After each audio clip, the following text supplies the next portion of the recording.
Hello दोस्तों, Bharat updates channel में आपका स्वागत है। और दोस्तों आज है 4 नवंबर और आप सभी को दोस्तों दिवाली की बहुत बहुत शुभकामनाएं। आप सभी को हैप्पी दिवाली। दोस्तों आज शुरू करते हैं। तो ये कल का क्वेश्चन था, पहले इसको देख लेते हैं।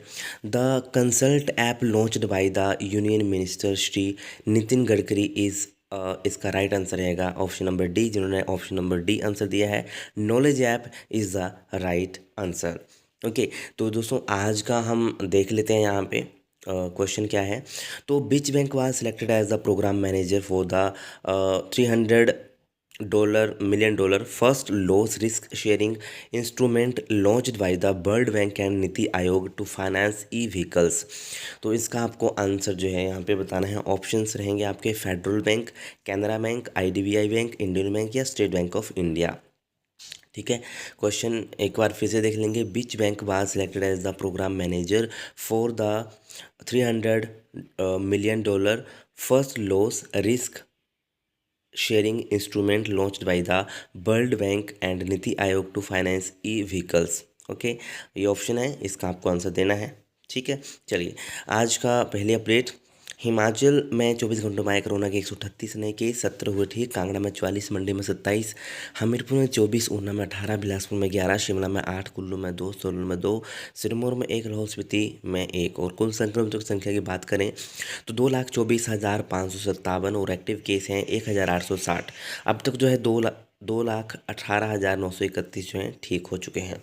ओके, तो ये दोस्तों लेटेस्ट अपडेट अभी तक की। चलिए नेक्स्ट अपडेट ये रही। 1 महीने में लाइब्रेरियनों के रिक्त पद नहीं भरे तो होगा आंदोलन। संघ प्रदेश सचिव की अध्यक्षता में हुई प्रशिक्षित बेरोजगार लाइब्रेरियन संघ की बैठक। तो हिमाचल प्रदेश प्रशिक्षित बेरोजगार लाइब्रेरियन संघ की बैठक संघ प्रदेश सचिव की अध्यक्षता में हुई है। इसमें प्रशिक्षित बेरोजगार लाइब्रेरियनों की मांगों पर चर्चा की गई है और कहा गया है कि आज तक 20,000 लाइब्रेरियन प्रशिक्षण के 20 साल बीत जाने के उपरांत भी रोजगार की आस में बैठे हैं, लेकिन सरकार कोई ध्यान नहीं दे रही है। उन्होंने कहा है कि मौजूदा समय में स्कूलों में 1123 पद लाइब्रेरियनों के रिक्त हैं। लाइब्रेरियनों में पड़ी किताबें धूल फांक रही हैं। मार्च 2021 में प्रदेश सरकार ने स्कूलों में 771 पद लाइब्रेरियनों के भरने की बात कही थी, लेकिन आज तक इसकी प्रक्रिया जो है शुरू नहीं हो पाई है। अभी भी सरकार लाइब्रेरियन को प्रशिक्षण करवा रही है, लेकिन अगर रोजगार ही नहीं देना है तो प्रशिक्षण करवाने का क्या औचित्य है। तो ये दोस्तों लेटेस्ट अपडेट है। चलिए नेक्स्ट अपडेट ये रही। उत्कृष्ट विद्यार्थियों के लिए चयन के लिए 9 नवंबर को होगी परीक्षा। तो प्रदेश के सरकारी स्कूलों में पढ़ने वाले 12वीं कक्षा के उत्कृष्ट विद्यार्थियों का नीट और जेईई की निःशुल्क कोचिंग के लिए चयन करने को 9 नवंबर को परीक्षा ली जाएगी। चयनित छात्र छात्राओं को नीट जेईई की कोचिंग को लिखित परीक्षा सामग्री दी जाएगी। इसके अलावा लाइव क्लासेस भी लगाई जाएंगी। ओके, चलिए दोस्तों नेक्स्ट अपडेट ये रही। 5वीं के मेधावियों को मिलेगी 48 से 72,000 रुपये की छात्रवृत्ति। शिक्षा विभाग ने अधिसूचित की स्वर्ण जयंती मिडिल मेरिट छात्रवृत्ति योजना। 75% हाजिरी वाले विद्यार्थियों को पास करनी होगी SCERT की परीक्षा। प्रदेश के सरकारी स्कूलों में पढ़ने वाले 5वीं कक्षा के 100 मेधावी विद्यार्थियों को 3 वर्षों तक सालाना 48 से 72,000 रुपये छात्रवृत्ति मिलेगी। शिक्षा विभाग ने हिमाचल प्रदेश स्वर्ण जयंती मिडिल मेरिट छात्रवृत्ति योजना अधिसूचित कर दी है। तो कांगड़ा मंडी से 14 विद्यार्थी होंगे चयनित। सभी सरकारी स्कूलों में भरे जाएंगे परीक्षा फॉर्म। ये भी दोस्तों आप यहाँ पे देख सकते हो इस साइड। ठीक है, चलिए नेक्स्ट अपडेट ये रही। प्रदेश के कॉलेजों में 592 शिक्षकों की भर्ती प्रक्रिया शुरू। तो हिमाचल प्रदेश के कॉलेजों में 592 शिक्षकों की भर्ती प्रक्रिया शुरू हो गई है। शिक्षा विभाग ने चुनाव आचार संहिता हटते ही राज्य लोक सेवा आयोग को भर्ती के लिए विज्ञापन जारी करने की संस्तुति भेज दी है। इसके तहत 555 असिस्टेंट प्रोफेसरों, 25 प्रिंसिपल और संस्कृत कॉलेजों में 12 आचार्यों के पदों की भरने की सिफारिश की गई है। अब आयोग जल्द भर्ती के लिए भी विज्ञापन जारी करेगा। मुख्यमंत्री जयराम ठाकुर की अध्यक्षता में कुछ माह पूर्व हुई मंत्रिमंडल की बैठक में शिक्षकों की विभिन्न श्रेणियों की 4,000 पद भरने का फैसला लिया था। प्रारंभिक शिक्षा विभाग ने जेबीटी, कला और शारीरिक शिक्षकों की भर्ती प्रक्रिया आचार संहिता लगने से पूर्व ही शुरू कर दी थी। कॉलेजों में की जाने वाली इस भर्ती के लिए नियम बनाने का कार्य जारी था। इसी बीच चुनाव की घोषणा होने से मामला लटक गया। जब चुनाव प्रक्रिया पूरी होते ही शिक्षा विभाग ने जो है राज्य लोक सेवा आयोग को भर्ती प्रक्रिया शुरू करने का पत्र भेज दिया है। तो ये दोस्तों यहाँ पे टोटल 592 शिक्षकों की भर्ती प्रक्रिया शुरू कॉलेजों में ये वैकेंसीज हैं दोस्तों भरी जाएंगी। ओके, चलिए नेक्स्ट अपडेट ये रही 8,000 मल्टीटास्क वर्करों की भर्ती के बदलेंगे नियम। तो शिक्षा विभाग में 8,000 मल्टीटास्क वर्करों की भर्ती के लिए बीते दिनों जारी किए गए नियमों में बदलाव होने जा रहा है। विभागीय अधिकारियों ने बताया कि सरकारी स्कूलों के निर्माण के लिए भूमि देने वाले लोगों को इस भर्ती में पूर्व निर्धारित 5 अंकों से अधिक देने की योजना है। मामला मुख्यमंत्री के विचाराधीन में है। इसके अलावा स्कूल से घर की दूरी मापने के लिए पंचायत सचिवों की ओर से इनकार करने के बाद खड़ी हुई मुश्किल को दूर करने के लिए शिक्षा विभाग का राजस्व विभाग के साथ पत्राचार जारी है। इस मामले को कैबिनेट बैठक में ले जाने की संभावना भी है। तो ये दोस्तों यहाँ पे कुछ नियम बदलेंगे ऐसा कुछ यहाँ पे कहा है। जो 8,000 मल्टीटास्किंग वर्करों की जो भर्ती के लिए थोड़े दिन पहले आया हुआ था, ठीक है, कहा था आई थिंक कैबिनेट की मीटिंग में, तो उसके नियम बदलेंगे। अभी देखेंगे नियम बदलते हैं या नहीं, उसके बारे में आपको बाद में पता चल जाएगा, ठीक है।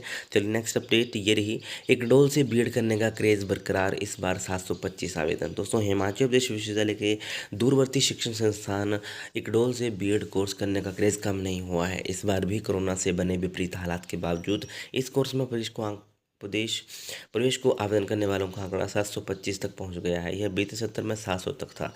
इन आवेदनकर्ताओं में एनसीटीई के तय मापदंडों में शर्तें पूरी करने वालों को ही क्वालिफाइंग एग्जाम की मेरिट के आधार पर 8 से 13 नवंबर तक चलने वाली काउंसलिंग की प्रक्रिया में सीट आवंटन किया जाएगा। इक्डोल बीएड की प्रवेश कमेटी के चेयरमैन ने बताया कि बीएड से इक्डोल में प्रवेश के लिए डाइट से डीएलईडी प्रशिक्षण प्राप्त और इन सर्विस बेसिक प्रशिक्षण प्राप्त ही पात्र होते हैं। उन्होंने बताया कि इक्डोल में बीएड की कुल 450 सीटों में से मेडिकल, नॉन मेडिकल और कॉमर्स की 25-25 सीटें भरी जानी हैं, जबकि कला संकाय की 375 सीटें भरी जानी हैं। कुल 425 आवेदकों से संकाय बार मेरिट में रहने वाले उम्मीदवारों को ही प्रवेश मिल पाएगा। शेष बचे उम्मीदवारों को बीएड में प्रवेश के लिए इक्डोल के जनवरी माह में बैठने वाले बैच में ही प्रवेश मिल पाएगा। इसके लिए उन्हें इंतज़ार करना पड़ेगा।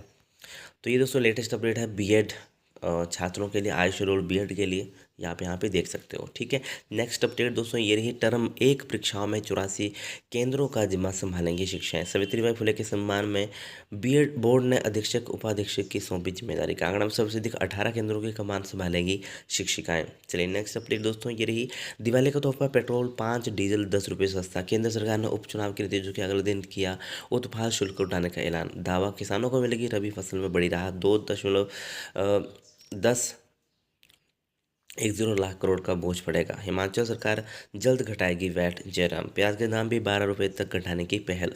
चलिए दोस्तों नेक्स्ट अपडेट ये रही, धर्मशाला में पेड़ पर फंसा पैराग्लाइडर रेस्क्यू कर उतारे पायलट और पर्यटक। पैराग्लाइडिंग साइट इंद्रुनाग से उड़ान भरने के बाद हवा के तेज झोंके से बिगड़ा संतुलन।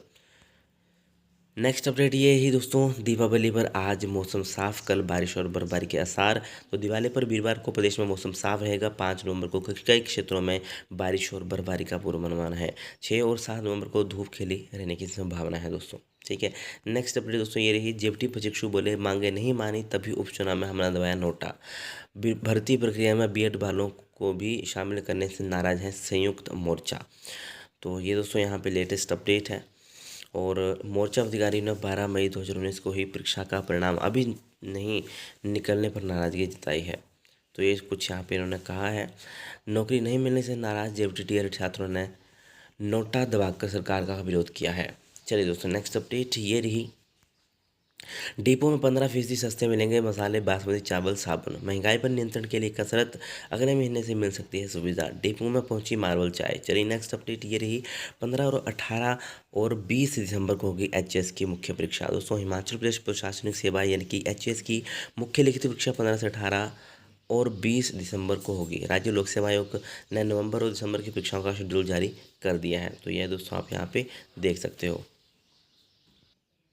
ठीक है। तो दोस्तों ये थी आज की कुछ लेटेस्ट अपडेट्स, इम्पोर्टेंट अपडेट्स। और आप सभी को एक बार फिर से हैप्पी दिवाली, और अच्छे से दिवाली को सेलिब्रेट करना है, ठीक है। पटाखे वगैरह ज़्यादा नहीं करने हैं, ठीक है। आपको पता है कि पोल्यूशन होता है, तो करने होंगे तो बहुत कम करना, ठीक है। और आपको एक बार फिर से आप सभी को हैप्पी दिवाली। Thank you.